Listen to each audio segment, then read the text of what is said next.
Judge Hello, Napolitano. Jamie. How are you? I know to you I may look old. Hope this statement ain't too bold, but here comes the judge. Here comes the judge. Well, I was just talking about Holy Week, Judge Napolitano, and a happy Holy Week to you, my friend. Right back at you, my dear friend.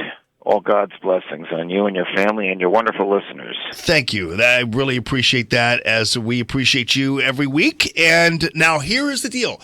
The judge is going to mix it up this morning because we're talking about the unconstitutionality of the Tomahawk missile strikes. What's up? Well, can the president just send missiles wherever he wants because he is upset, morally repelled by the behavior of a government? The answer, no. The president can only use military force for defensive purposes, for preemptive purposes, or pursuant to a treaty, which means with the authorization of the United Nations. As ill-advised as the invasion of Iraq was, it was lawful because it was pursuant to the authorization of the United Nations. We've signed a treaty to this effect. So Donald Trump, as well-intended as he may be, is not the world's policeman. And he can't just send missiles wherever he wants. He violates federal law and he violates international law when he does that. He also violates the concept of the just war, which means that you fight a war only when all other means have been exhausted and only when you are seriously threatened. And again, as much as I like him and I'm happy he's in the White House and support him on many, many things, not the least of which was the swearing-in of Justice Gorsuch yesterday, it is highly disingenuous for him to say our national security interests are at stake in the Syrian civil war. That's the same nonsense that got us involved in Libya, in Afghanistan, and in Iraq. Well, because when he announced the attacks, he mentioned two specific reasons why this was a national security interest. One was because he said it's in our national security interest to prevent the proliferation of chemical weapons and the use thereof.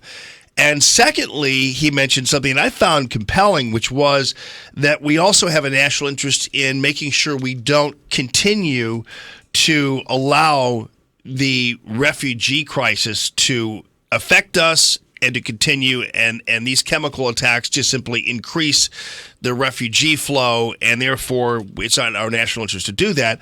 And a lot of people felt those were two compelling reasons, but you're saying...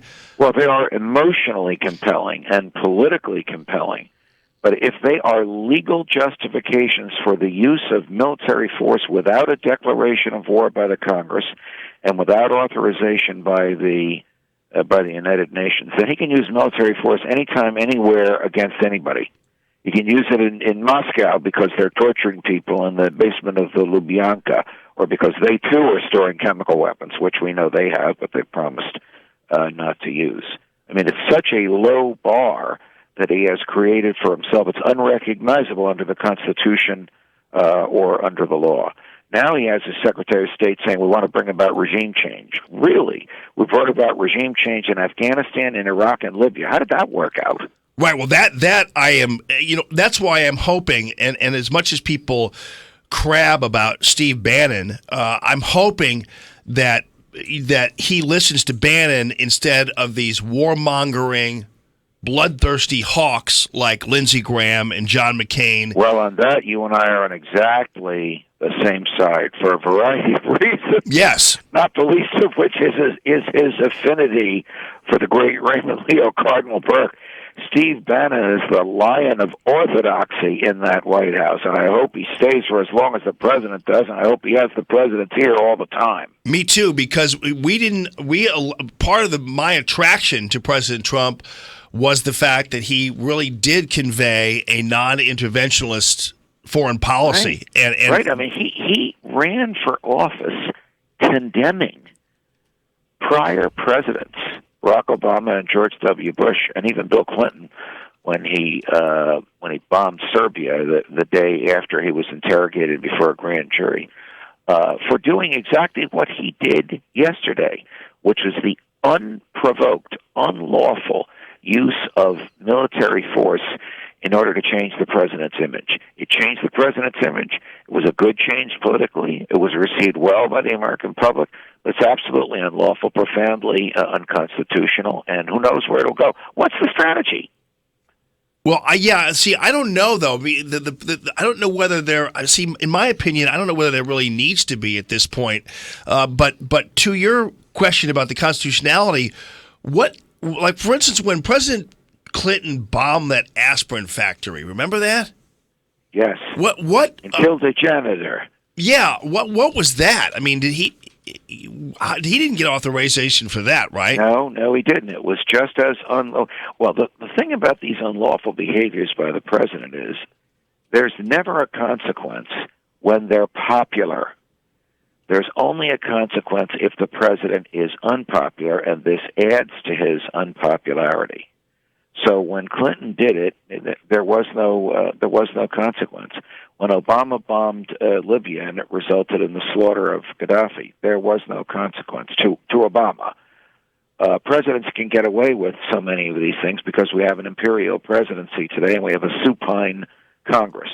Now, just like when Obama bombed Libya, Trump did this while the Congress was on spring break.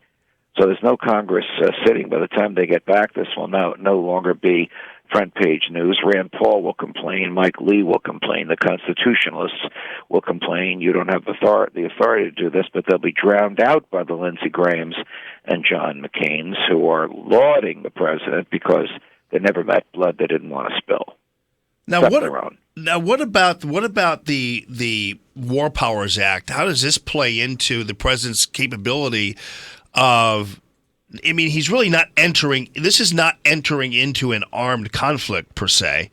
No, but Barack Obama got around the War Powers Act by not using military assets. He used intelligence community assets.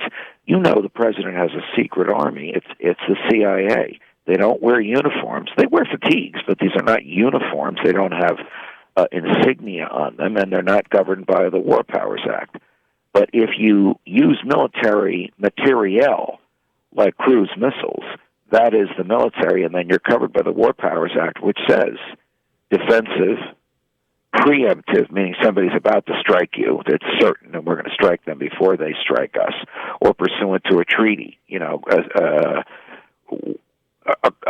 friendly country needs our help, and we have a treaty obligating them to help us and us to help them, like Israel. So if Syria were bombing Israel and Israel said, we need your help, that would be lawful help because we have a lawful treaty with Israel. But just out of the blue to bomb Syria, when it's not defensive, they haven't attacked us, it's not preemptive, they're not about to attack us, and it's not legally obligated under a treaty, there's no legal basis for it. So we have a president just doing what he wants to do because he thinks it is the right thing. I mean, I don't question his sincerity. He really believes it is the right thing, but it's profoundly unlawful and therefore dangerous.